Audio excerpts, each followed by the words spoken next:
from a psyche standpoint, among other things, how big was it to come back and win that game on Monday?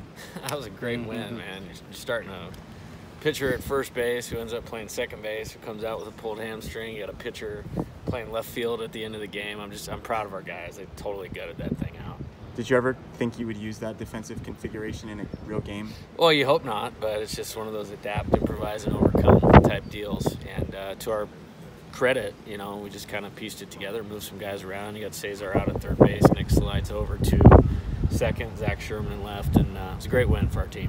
What's the diagnosis, health-wise? I'll tell you tomorrow, when we hand in the lineup card. It's literally a day-to-day thing with a lot of guys, and, it's kind of been going like that for a while, but, our players have, persevered just enough to where you can't quite notice it, and they deserve a lot of credit for that, and whatever guys we roll out there tomorrow night, they'll be ready to go. It feels like positive or challenging, it's always like a domino effect.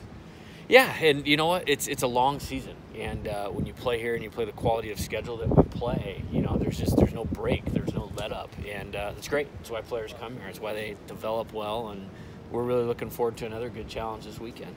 When you have a bunch of injuries, it seems like it would be easy to get demoralized as a team. How do you avoid or prevent that from happening? Well, you have no choice. You're going to end up on the mat if you go about it that way, and this group of players is not going to do that. Doesn't mean they're always going to be successful, but we'll come in with a plan against the opposing pitcher. We'll have a plan to get their hitters out, and the guys that are in there, the expectation is they're going to go maximum effort to execute that. What's it mean to have another top 10 program coming here to Arizona for you guys to go up against? Hey, it's great. It's a good little rivalry, that we have with them, and it's a good weekend, to be a player here at Arizona and face another top 10 team that is extremely hot right now. I mean, they've won 8 or 10 games in a row and are playing really good baseball. So we know we have our work cut out for us, and we're looking forward to that challenge. When you look at the team stats, UCLA doesn't seem to have a lot of weaknesses. How do you go about beating a team like that? Play your best, and that means no different than what it means against anybody. Getting the leadoff guy on, executing, getting guys in when you have a chance, throwing strikes. You got to eliminate the free bases. They're probably going to get some hits. It's what do you do around those hits as far as executing pitches and making plays. So really no different. It's just they make it hard on you with good pitching, good defense, and good offense. This late in the season, how much attention do you pay to the RPI? I look at it every day, and it's been all over the map for us. And the thought process was we've played a good schedule, and over the time it's going to catch up, and it's afforded us an opportunity with 4 weeks to go to take care of business, and you still got a chance. And I'm proud of this team for what they've gone through to be in this position. So we got to just keep going and see where it falls. So given how much attention you do pay to it, like how much of a weight does it sit on your shoulder? If it does? No, it can't. I mean, if you put it there, it doesn't allow me to make, do my job better, and it certainly doesn't make the job of the players any earlier, because when it comes down to it, baseball is about the team that plays the best. And so is it a factor? Yes. Is it acknowledged?